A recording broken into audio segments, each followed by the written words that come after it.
Hey, so I you may as reckon well with yeah. start, really. Yeah, perfect. Super. So you're all very welcome, and for all of you joining at home, also very welcome. My name is Jared Cohan. I run Studio 49. My day-to-day job is as to act as an e-commerce consultant, and I have specific expertise in omnichannel e-commerce and solution design. When it comes to migration projects, I am typically running the scope of work process and the discovery process at the very start of the project. I also am a podcaster. I was going to say a recent podcaster, but that sounds like a recent father. And everybody's a podcaster these days. But I have a podcast with Gordon Newman called Functional and Fabulous, and you'll find it everywhere you get your podcasts. And please smash the like and subscribe button. At Studio 49, we're not just a couple of people. We have a reasonably substantial team nowadays. There are nearly 45 of us in the company, predominantly in Ireland, and we still have our offices in um, South Mall in Cork City. But we also are pretty much largely remote first nowadays. We're proud to work with over 75 retailers in Ireland. Our ideal client profile is second generation, family owned, name above the door, Irish independent retailers with 5 to 35 stores nationwide. So reasonably specific. And we're delighted to work with a lot of the names, the names that you'll know around Ireland. Um, and we are also very pleased to have won several industry awards over the years. For us, in some ways, the most important one is the Retail Excellence Award, which we won twice, most recently in 2023. And we've also won some of the other industry awards like the Ecom Live Awards and so on. As a business, our mission is transformative e-commerce. And what we mean by that is when you look at your business in a revenue graph over several years, and sometimes you'll notice transformative peaks, so points where the revenue graph stepped up a level and went climbed up to the next level. Those are points of transformation. And we want to be the company that and the partner that helps our clients to achieve those points of transformation. And what we're striving to hear is our clients saying that working with Studio 49 has been transformative for their business. We've been working in e-commerce since 2006, but just some statistics since 2020, we've launched 65 plus e-commerce sites. Of those, about 40 have been migrations. They would have been migrations from everything between Magento 1, Magento 2, Shopware 5, BigCommerce, AB Commerce, WooCommerce, many of the commerces. Also, some kind of odds and ends platforms, Squarespace, Weebly, and then a couple of, let's say, custom platforms. We've migrated from those as well. Most of our projects, more than 50%, involve integrations. We have our own integration platform, which is called Orchestra, and that integration platform communicates between the retail tech on the client side, such as EPOS, ERP systems, warehouse management systems, order management systems, loyalty and gift card platforms, and so on. The average delivery time for migration projects is between 4 to 6 months. 4 months is uncomfortably fast. 6 months is reasonable, and as reasonably comfortable for many projects. And obviously there are obviously delays from time to time as well. Since 2020, we've written over 3,000 pages of scoping documentation, and that sounds like a lot. And when I saw the number, I felt like it was a lot, but I also feel every single one of those pages, so I know that they were all there, and I could probably name them at this stage. So the when you're thinking about migration, the business is often has a couple of reasons that they're considering, let's say, migration in terms of their overall e-commerce business goals and objectives. You could be looking at increasing sales or entering new markets. You might be looking to enhance customer experience or improve the speed of delivery of new features. and the ease of use for your team in terms of the operations of the actual e-commerce platform. Equally, you will have certain targets and benchmarks that you will be aiming for. And it'll be important to be clear on whether you're targeting conversion lift and a revenue lift. Are you targeting an average order value increase, lifetime value from your customers, and so on. And the reason it's important to think about these at the very start is because at points during the project, it will be crucial to ensure that the project is aligning with what the business case was originally. So to go back to the original business case, what was set out, what are the key pillars of the business case, and are we delivering on those in the project? And when the project is complete and you're monitoring your results, to have the benchmarks to hand, and to be monitoring against the targets that you actually had originally. There are many reasons for migrating. The obvious ones are things like the age of the platform. Maybe it's just time for a migration. Your platform could be end of life, as happened with Magento 1 a couple of years back. And then you will be seeing things like site speed issues, usability issues. Sometimes you even see incredibly unusual checkout processes and modern customers just wouldn't be used to. So you're looking to improve customer experience normally. You might also be looking to secure your overall business and the data that you have. Sometimes people have had data breaches and they need to move off of their existing platform because they just don't have any faith in it anymore. So you might have concerns around that. A very typical one is infrastructure and hosting. Occasionally your infrastructure costs and your hosting costs could be the most expensive part or one of the more expensive parts of your business, and yet it could still be the main root of concern when you need them most during Black Friday and in high kind of sales volume periods, and you're concerned about whether or not your site is going to stand up. Equally, slow, expensive, and risky site upgrades. In the Magento years, it was common to have a patch every 2 months to a quarter. It was pretty common to have an upgrade maybe certainly once a year. And all of those are really slow projects, they're expensive projects, and they're very risky projects. Scalability, like this is the idea of the performance of the site. Is the site burstable? Can you handle spikes in traffic coming from influencers who post about your product, or maybe if your brand features on television, or indeed, are you able to sustain high volumes during peak sales periods? The cost of legacy platforms, it's often the cost is the investment in maintenance. And we regularly speak with e-commerce merchants and retailers who feel like they were ahead of the competition when they originally went on the platform. And since then, every single quarter, they've been getting further and further behind the competition. And they're often looking down the barrel of an expensive upgrade within the next 12 months. And they realize that the upgrade is probably the same cost as an actual migration. And perhaps they should migrate to see if they can achieve better security, better stability, better performance, and better future options for their e-commerce business. And then finally, to speak towards future options, we have the desire for innovative features. So companies who are looking to implement new functionality on the website, but also best of breed vendors. Say, for example, Klaviyo, where you want to improve on your customer lifetime value, your retention marketing, and you suddenly realize that your e-commerce platform doesn't integrate with some of what are now the best of breed e-commerce services. There are also overall site considerations. You will be looking at your customer experience and your search and merchandising experience, the site speed, the conversion rate optimization. We will be talking about this a little bit later, but is the platform that you're considering known to convert well? Will it have express routes through the checkout?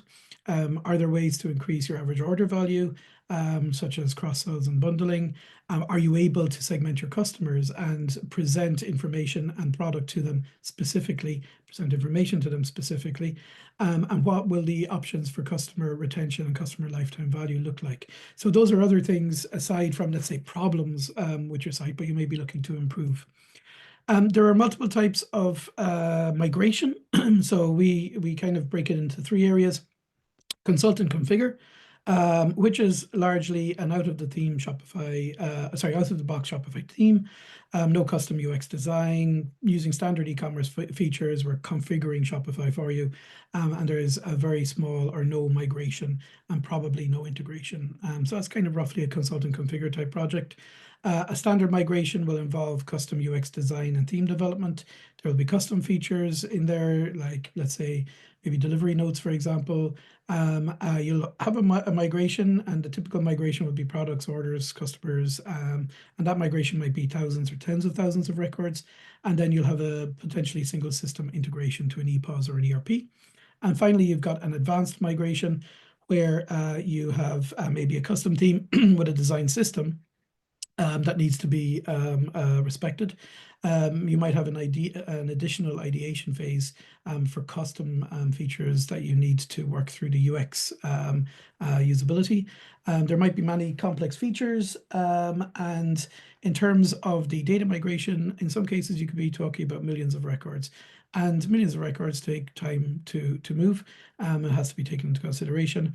And then you could also have multiple system integrations. You might be integrating to a WMS, maybe a courier, maybe a loyalty platform alongside your EPOS or ERP system.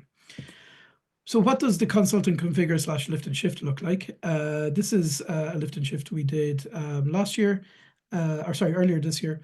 And it is for Homeland, Homeland.ie, which is by the Orivo cooperative up in the northwest of Ireland. This is their site on Shopware 5, and this is the site on Shopify. So the benefit of a lift and shift is that you don't have to spend as much, if any, time on the actual design work. You just move, you're happy with the design, you move on past that, and you go straight into the front-end theming. The front-end theming is still custom, but the project is slightly faster. And occasionally, depending on why you're moving, you may be okay with the design, and you just need to move platforms.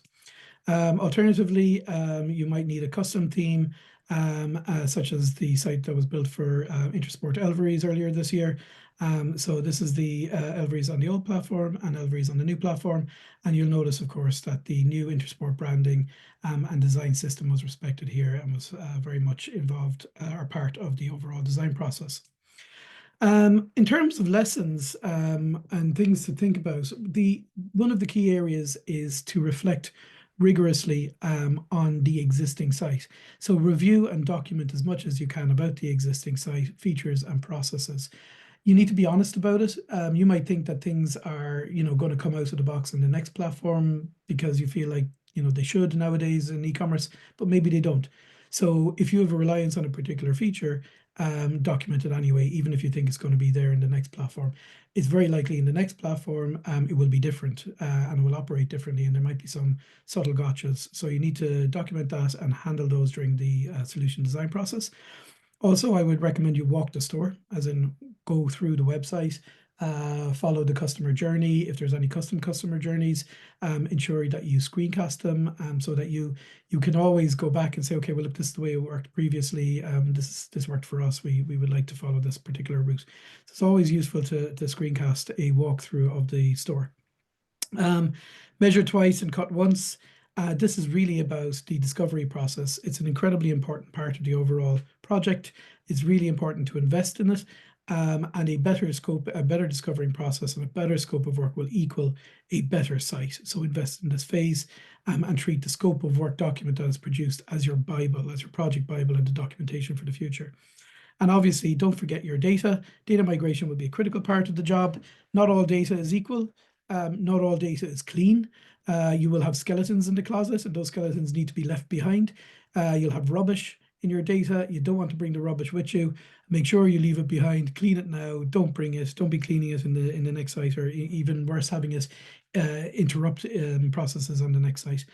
Be careful about larger data sets as well. Larger data sets are larger costs, and there is a consideration as to whether or not you need all of the data. Maybe there are things that you could cut off for a particular year.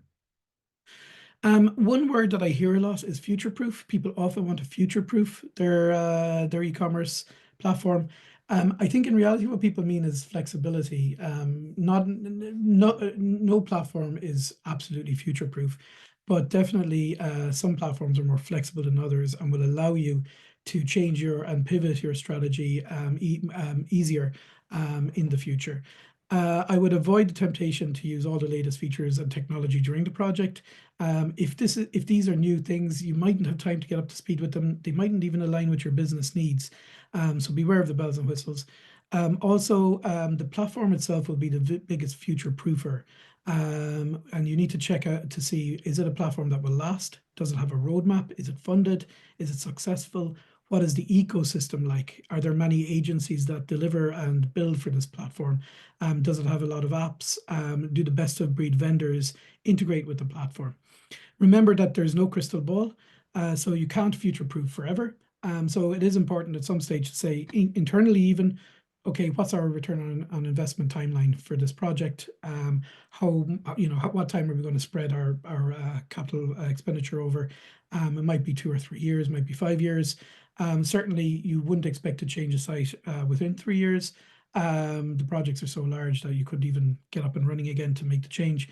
So 3 years is a very safe bet. But it's don't think that that's this site and this project will be there for 10 years. It may not be. Cut your cloth to measure. Again, it's back to if you think you need a feature. You might think you need it. A typical one here is, let's say, B2B. You might think about B2B, and somebody might have mentioned B2B in a strategy meeting that you had internally. And therefore, you might say to yourself, well, we need a site and a platform that delivers well on B2B. But if you're not going to do B2B in the next 18 months, you'll know whether or not you're going to be doing it. And if you're not going to be doing it, then it's not really part of the current project. It's not a good reason to decide on which platform to use, because maybe you'll do B2B. I'm just taking an example, but maybe you'll do B2B in like 2 or 3 years' time. Therefore, we'll choose platform X now. Might be the wrong way to go. So have a think about that. And then finally, for criteria, look at platforms that have a good R&D team, research and development. They have good support documentation. They have frequent and strong release history that you can look at. Ideally against a public roadmap. As we know, not all e-commerce platforms have a public roadmap, but you should definitely see a solid release history. It is important to prepare for change management. As a business, any little change will have a large impact and sometimes negative impacts. So identify where the change is likely to happen, and get input from your stakeholders and get feedback and incorporate the feedback. Consider whether you need project management internally. You might need an internal project manager who has the capacity and capability to focus only on the project during the project timeline.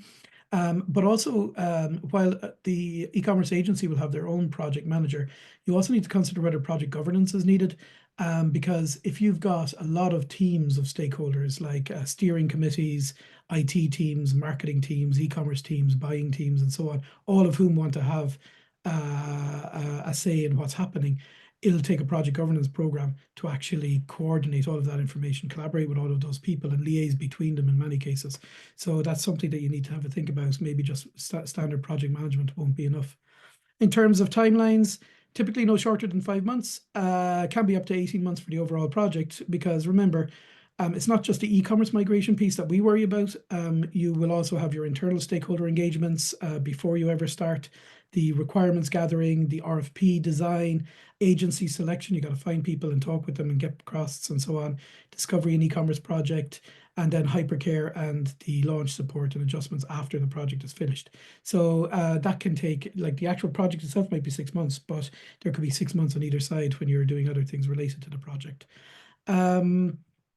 Just in terms of our project approach, to give you an idea of how we work, and I think most agencies work, we go through a discovery phase at the start where the solution is described, designed, and documented. We often do the design during the discovery phase as well. We have a build phase where the front end and the back end are built, and then we go through a UAT phase where everything is tested and snagged. And then we have the launch phase. You will be busy during all of these phases. It's not like you can engage an agency and then come back 6 months later and watch the launch. All of these phases will take time. In terms of the timeline, just as an idea, an optimal timeline, you'll have the workshops, design, and scope of work documentation at the start. an initial data migration here at this stage to get your products over and make sure everything is clean, and do anything you need to clean up the data during this time here. And the migration will happen a couple of times during the actual project. You have your front end development, and the benefit of the data migration ahead of the front end development is you're looking at your own products and your own data when you're actually snagging the front end. And then the EPOS and ERP integration. The user acceptance testing here overlaps with all of the build, and you're going to be very involved in the user acceptance testing. You are the user, and you need to do the testing in order to accept it, and that's basically how it is. You will need to move things along and give feedback on whether or not it works. And then we have the go live preparation. In terms of things that will delay the timeline and things you need to be watching out for, any scope of work delays, sign off and scope of works are always going to delay the timeline.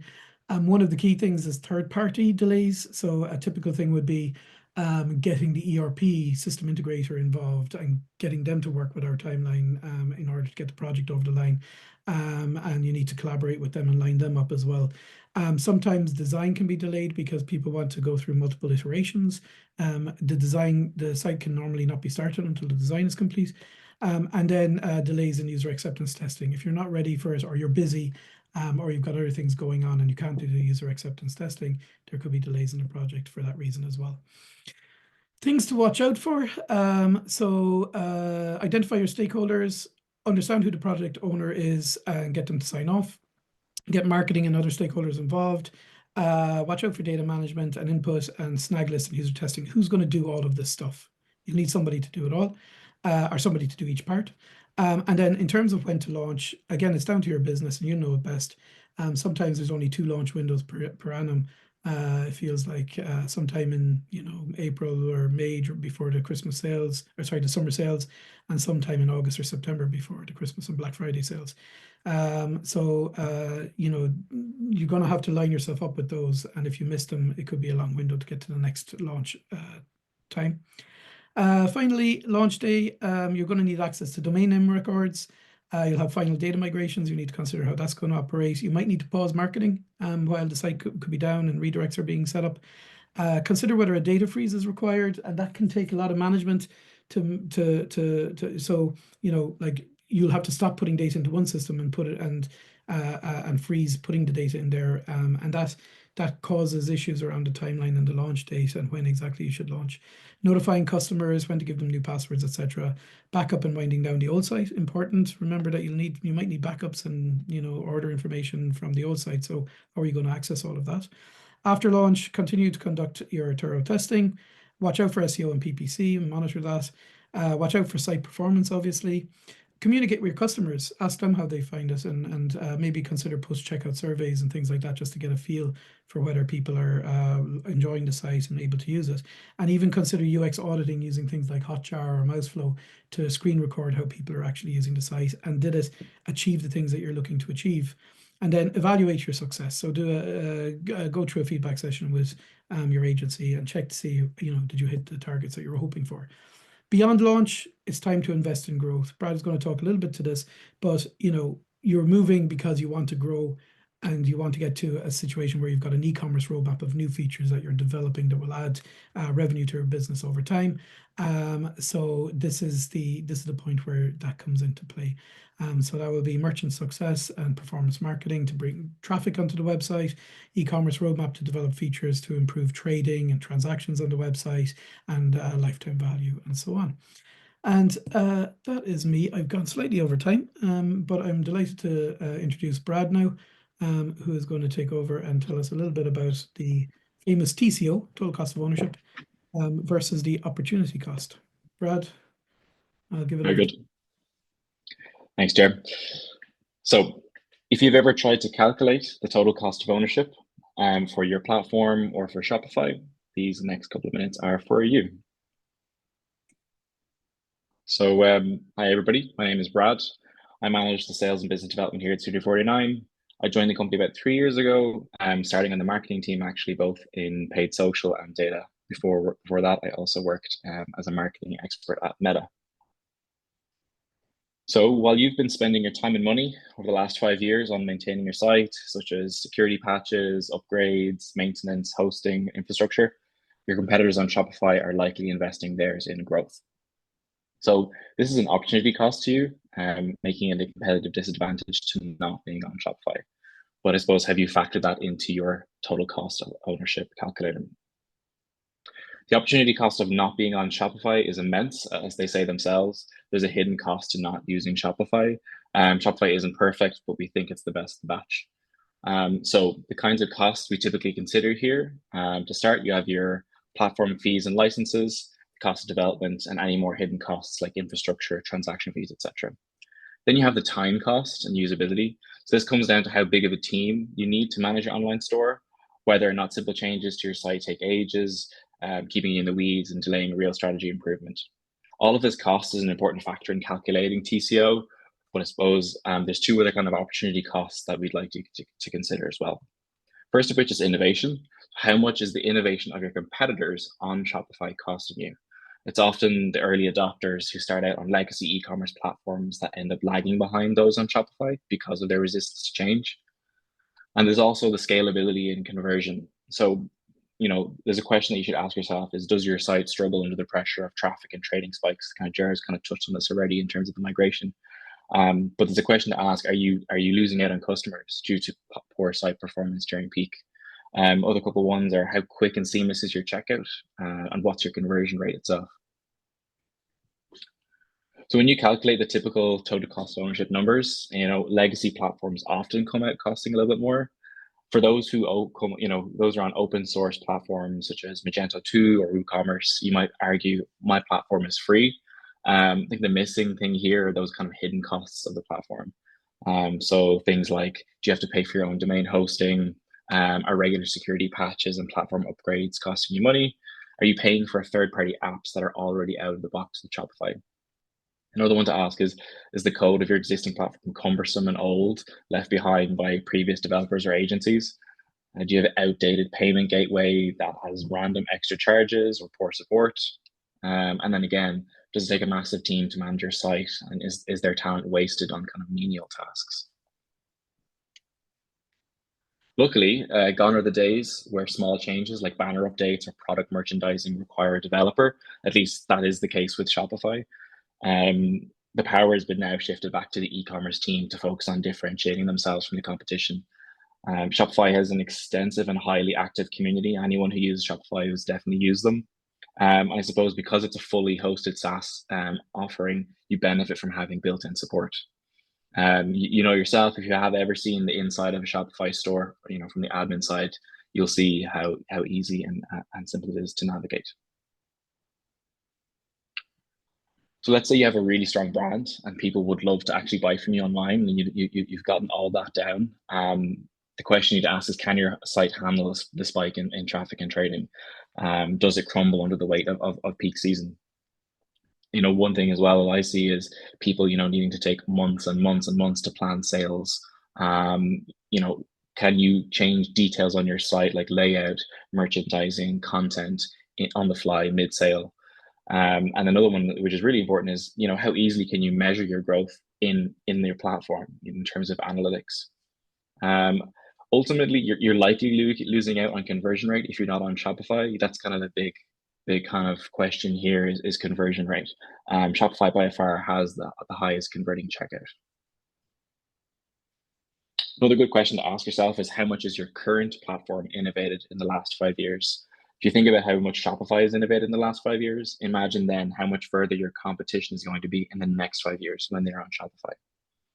Another good one is, which platform is picked by the market leading e-commerce tech providers? It's always Shopify. If you think about Klaviyo, Yotpo, Klarna, Trustpilot, all of the merchant search apps, all of the main social media platforms, they're all making sure that their e-commerce products work best for Shopify first, and then the others, if they even integrate with them at all. Something that we also get asked regularly is it too late to switch? I think the reason for this question can be because of a large amount of investment you've put into your current platform, or this feeling that you've missed the e-commerce peak or the e-commerce boom, post 2020. Obviously, in our opinion, we definitely think it's never too late to migrate, and we continue to migrate to this day people onto Shopify. You're definitely going to hear a little bit more about the success of that with Liam and Jared in their fireside chat. So when we look at the numbers, these are the numbers that kind of Shopify claim. They are quite audacious when you go through them, especially when it comes to conversion rate.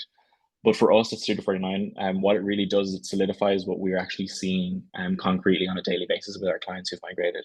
So the kinds of things that we notice is their sites are faster, and improving site performance further is easier.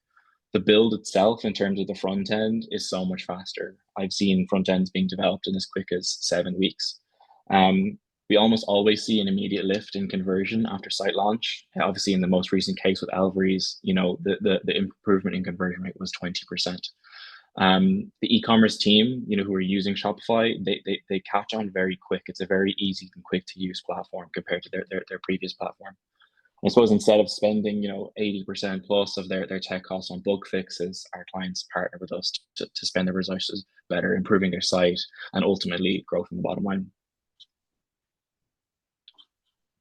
So when you consider the total cost of ownership, you're probably considering one or all of these kind of line items. You have your licenses, your security, your staff costs, upgrades, marketing, transaction fees, and infrastructure. But what we really want to get across is, have you considered the uplift that moving to Shopify would give you? There's also a hidden value to being on Shopify, which never really makes it into that spreadsheet or that calculation. I think a really good question to ask yourself is, what would something like a 25% lift in revenue look like for you? And if so, what would you be willing to pay for it? That's me. But up next we have Jer and Liam, their fireside chat. Before we jump into that, I will just say, don't forget to use the Q&A. Throw in a question there. And if you do have any questions for me specifically, throw me a line. My email is brad@studio49.com. Cheers, guys. Thanks, Brad. I think the last, I'm just going to stop my sharing here. So I think the last point on the total cost of ownership is very, very interesting. I've seen a lot of total cost of ownership calculations over the years, and they're always based on tangible costs, hosting, license fees, etc. And the intangible or somewhat intangible or potential future benefits are often forgotten about, like the conversion rate increase, which alone within a very short period of time might pay for the entire project. Anyhow, I'm very, very happy to welcome Liam Lennon here today, Head of Online at Elverys. Liam, you're very welcome. Thanks for joining us. Thanks for having me, Ger.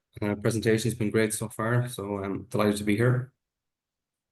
Great. I'm just going to very quickly close a couple of things here.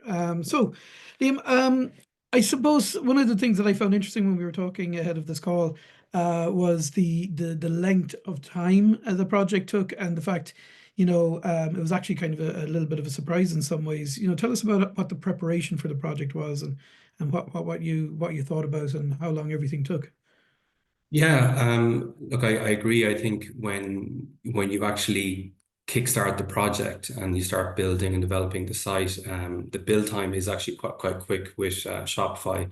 But I think from our perspective, given where we were at with a legacy system, really we kickstarted the project 2 years out. I feel you do need to give 2 years for a project like this. There's a number of things that need to be done. We'll say between 24 and 18 months, you're going to have to prepare a business case internally, just make sure that stakeholders are agreed and aligned on the benefits of moving. We would have carried out review of all the e-commerce platforms out there. I mean, Shopify was by no means a shoe-in for the project. We did a pretty rigorous testing with all the various platforms. And then I suppose like 18 months out, we were satisfied that Shopify was the right direction for us. And then we started looking at potential partners and also preparing a very detailed kind of spec of what we wanted as well. I think you mentioned it there during the presentation, to reflect rigorously on what you want. I think that is so important. So I don't know if you probably remember, our RFP was quite a detailed document. But we really wanted to map out what we had and maybe what we expected from the platform as well. And then, of course, look, I think agency selection is really important as well. We would have interviewed 6 or 7 agencies. We shortlisted 4 for tender purposes, and Also just actually a key thing we would have done as well was like we would have interviewed all of the proposed teams that were going to work on the project as well. I mean, in the past, I think I've been burned on a couple of occasions where, you speak with a great company, and then you expect the senior team are going to turn up and the junior B team come out to play. So it's very important for us that the actual people that were working on the project were aligned to our values as well, and I think that really worked in our favor. But look, they're kind of the key things in terms of initial preparation. I would say as well, we did also bring in a dedicated resource, actually two dedicated resources to work on the project. I mean, we've a very busy website, and I just knew we weren't going to be able to take this on with our existing workload. So we did scale up. We moved some of our internal resources around. So we effectively had two dedicated project managers working on it for over a year. So that was kind of one of the key resource planning areas that we worked on. Yeah, it's a pretty a pretty sizable kind of resource allocation there, and I'd imagine as well, like in any busy company, very hard to ring fence their time and ensure that they're only going to be focused on that particular project. Just to take it back a couple of steps, I'm curious. You looked at a number of different platforms and you settled on Shopify. This isn't exactly an enormous Shopify sales pitch, even though it's starting to sound like one. But I'm just curious, what was the criteria and why did you end up choosing Shopify?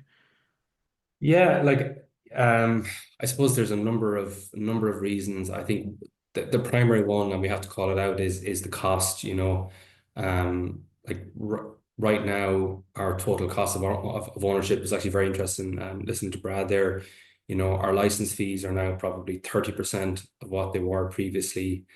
And just the ongoing support and development costs have dramatically reduced as well, because you're using so much of the out-of-the-box features. I think that's one of the really rich things about Shopify is out of the box, there's so much available, and there's an app for everything. The app ecosystem is just amazing. But I think it was the ease of use as well. I think when we would have done demos of all the various platforms, and it was just the ease of doing simple things. Like I would encourage anyone who's looking to change platform to try and do simple things on a platform like issue a refund, add a product, add some marketing content onto a category page. And on Shopify, those things were just so easy to do. I just think everything is easier on Shopify. But look, it's not perfect either, Jer. We have to call a spade a spade. I mean, other platforms are stronger in other areas, but on balance, when we weighed everything up, Shopify was a better platform for us. Very good. In terms of at the start of the project, obviously we went through a scope of work and a scoping period. And then we had, I suppose, a lot of work on the data migration. Do you want to talk to that a little bit in terms of how important the scoping is, and any kind of gotchas you felt that there were in terms of data migration?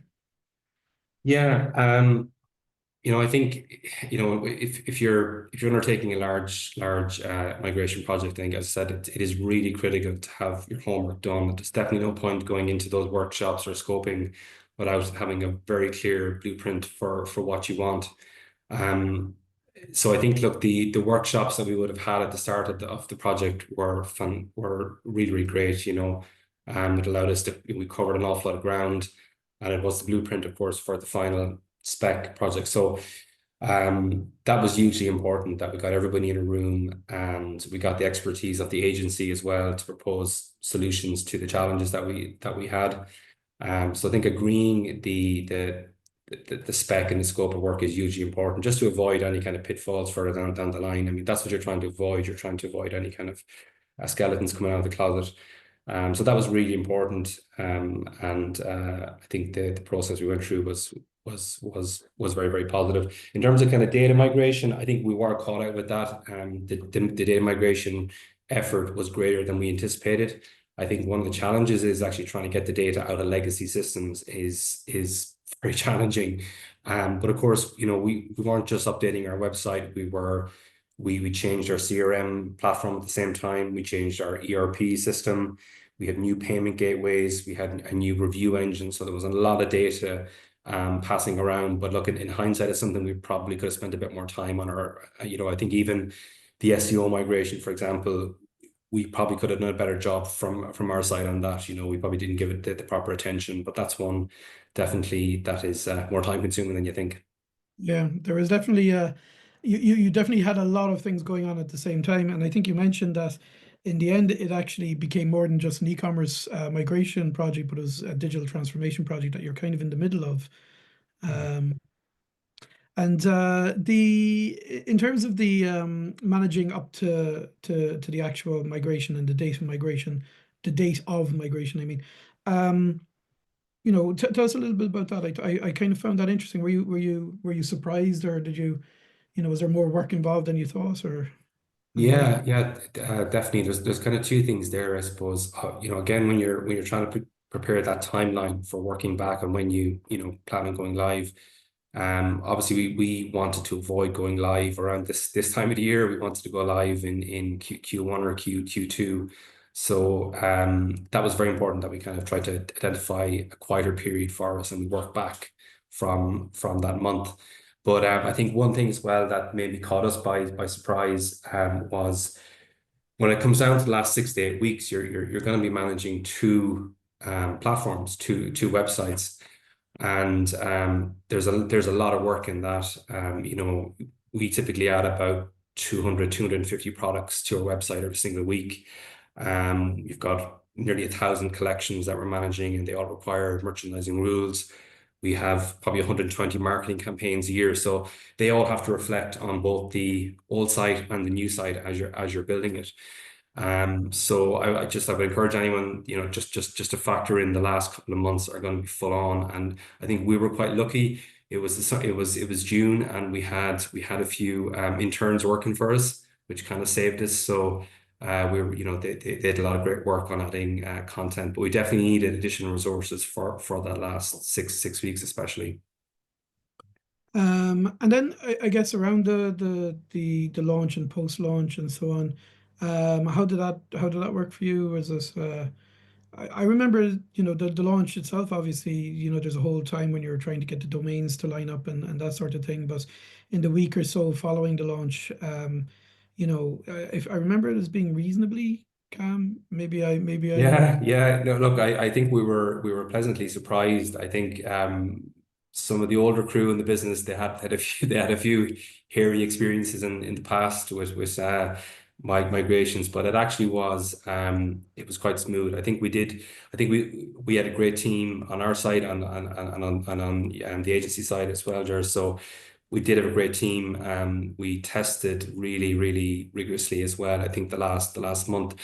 And look, it was a big change for us as well, because you probably, from your slides earlier, we did change our design as well, and we were concerned that the rebranding of the website was going to be potentially jarring with some of our customers.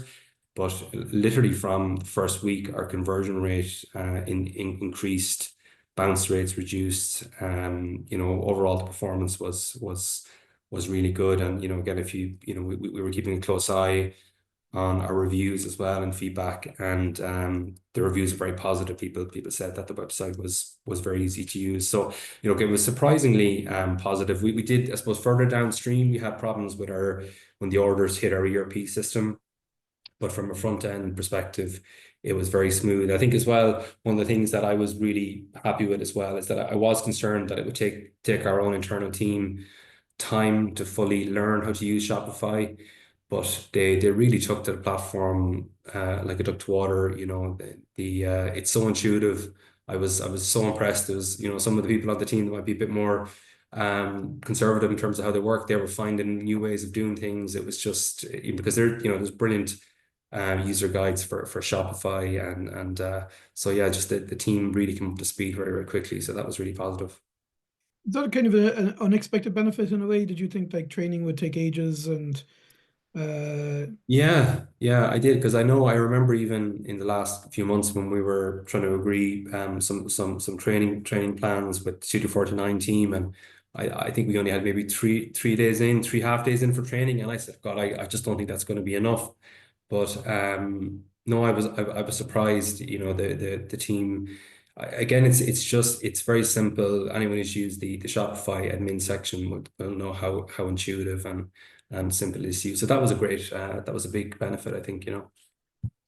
And talk about, I suppose, a little bit about the area of customization, and you know, there's a couple of different types of objectives or objections that people kind of throw around about Shopify, and one of them would be that it's not very customizable, which I think is 100 and 1000% wrong. It's one of the most customizable platforms I've come across. But there's often people and arguments, especially at enterprise level, around headless versus the theme builds and so on. You guys decided to go with a custom theme on Shopify, but I presume you had thought about headless at some stage. Yeah, you know, we are lucky as well that we work very closely with the Intersport global team, and you know, there's a number of the other Intersport countries were planning on a platform change as well. And in some of the meetups we had, there was a lot of heated discussions about headed and headless. Some of the NOs very much want to go on a headless route. But I think, you know, when we did our analysis, honestly, at first I was probably leaning more towards the headless. But the more I looked at the value, I suppose there's huge value in the Shopify head.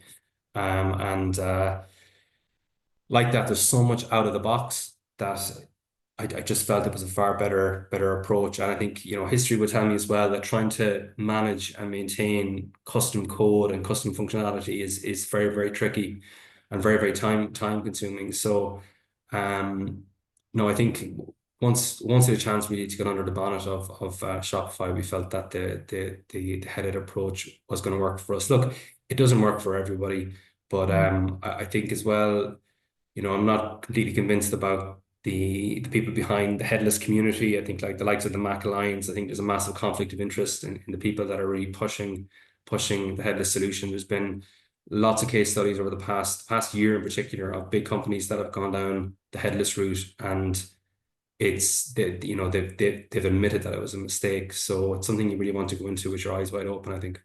Yeah. I mean, of course, you can use and build on Shopify headlessly, and they have a whole the hydrogen and a whole kind of R&D team working on that side of things as well. But I suppose it's more, sometimes I feel like it's a bit of a red herring, the headless conversation, and it's kind of nearly the wrong thing to be worrying about, because you know, you don't necessarily want to add more technical complexity to your already complex technical processes, or more debt to try and maintain going forwards in terms of technology. So away from that, how did Black Friday go for you? Were you pleased with the results? Yeah. Look, we had a phenomenal day. It wasn't our idea, but the IRFU and Canterbury decided they wanted to launch a new Ireland rugby jersey on the same day, on Black Friday. So we had a phenomenal day. There was a half-hour period between kind of 9:30 and 10 where the site took in 280,000 euro in revenue. So it was processing about 10K a minute, and there was 200 orders a minute coming in, and it was just, I mean, I was so impressed. If that was our old platform, I know it would have failed. I mean, it had failed in similar situations before, but Shopify just didn't blink. It was absolutely amazing. So we were delighted. Now, of course, it caused lots of headaches further downstream because the warehouse had to try and pick and pack nearly 10,000 orders that day. So, but these are good problems to have, you know. Exactly, especially seeing as you guys have invested so much in the warehouse now. So, you know, it's definitely the kind of challenges you'll want to be seeing in the future again. Yeah. Look, I mean, you know, the past 18 months to 2 years, we're in process of full digital transformation. We have a new automated warehouse solution called AutoStore, which is really exciting. And we're changing our ERP system as well, which is just going to open up lots of opportunities for omni-channel and different delivery options. So yeah, look, really positive. We're definitely we're scaling for growth, I suppose, now, you know. Yeah, you got ahead of me nearly. I was going to ask what's next for Elverys. What do you have on the in the plans and the roadmap? Yeah, look, I mean, we've got so many great opportunities. I mean, we feel we're in one of the very best areas in sports and wellness. So look, we have huge, exciting plans to really expand our product catalog. But also on the site, then we want to offer numerous additional omni-channel services as well. There's some big upgrades taking place in our stores over the next 12 months, which will really open the door to additional services that we can offer there. But future is very, very bright. Yeah, we see lots of opportunities. But again, look, it's going to be challenging. We've got Amazon obviously coming into Ireland next year as well. That's going to be challenging for lots of retailers, but we will leverage on our European colleagues as well who've had similar experiences with Amazon launching locally. So but yeah, look, overall I think we're really excited for the next couple of years. Great to hear. So I'm going to open up the floor to any questions. If you can figure out how to do it, you can react and put up your hand if you want to just ask the question directly. Along the bottom of the Zoom link, there is this kind of a heart symbol, and you can use it to put up a hand or react in some way. Raise a hand like this. Or you can use the Q&A if you like, and I'll give you a couple of minutes if you want to have any questions there. So Liam, thanks very much for joining us. Any other final thoughts on the overall process? Would you do it again? Not in a hurry, no. Definitely not. Not something you want to be doing every few years. No, it's a full-on year. There's no two ways about it. But look, we're delighted. I think we've got a really strong platform now for the future. It was very interesting as well. I don't know if it was you or Brad that mentioned it, but like that, the features that Shopify have released in the last 5 years, and then considering what they're going to potentially release in the next five years, that's a really big initiative, I suppose, for us as well, because we could see that what they're releasing every year is just phenomenal. I don't think any other e-commerce platform has the R&D budget or team that Shopify has. So for us, we absolutely want to be part of that. Yeah, absolutely. Like the R&D team there is I'm no doubt going to get it wrong, but I feel like it's in the several thousand, could even be 3,000 or 4,000 in terms of the R&D team, which is multiples bigger than some of the size of the companies of some of the other e-commerce platforms that we've worked with in the past. So like it's definitely a company that is pushing out and releasing on a continuous basis. I think Brad alluded to it as well, but we open up Shopify on a regular basis and find something new. I was on a client site a couple of days ago, and an AI chatbot popped up out. It's called Sidekick for Shopify. And this is basically going to replace agencies. So I'm not sure, but it is the level of R&D is amazing, and yeah, it's really good to see. Anyhow, look, thanks very much. It's great to hear that everything has gone so well, Liam. I am going to just share my screen again, and for those of you who are watching this, please feel free to follow us on LinkedIn. You can also get in touch with us. Brad is available at this email address here, and we have a phone number in Cork, an 021 phone number, and you can also QR code yourself here to our website. And finally, a little plug for the Functional and Fabulous podcast as well. So thanks so much, everybody, and that's a wrap from us here. Thank you, Liam. Thank you.